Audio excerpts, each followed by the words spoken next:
On top inside Edo today, Godwin Obaseki don describe the chairman of Mr. Africa, late architect Eguavoen, as ogbonge person and model to plenty Edo people, especially the ones wey dey real estate sector.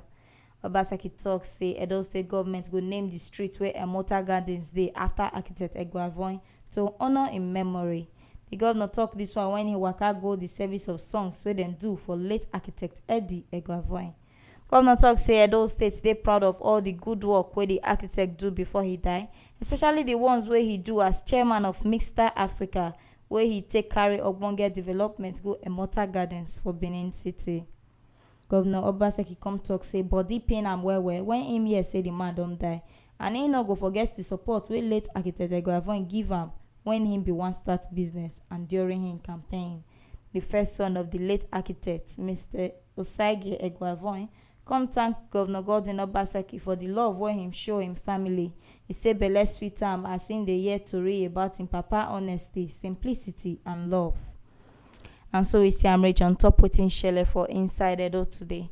On top say Governor Godwin Obaseki don waka go pay condolence visit give the family of late architect Eguavoen.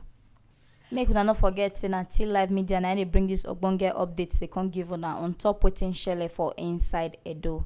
My name na Mary Edoleye.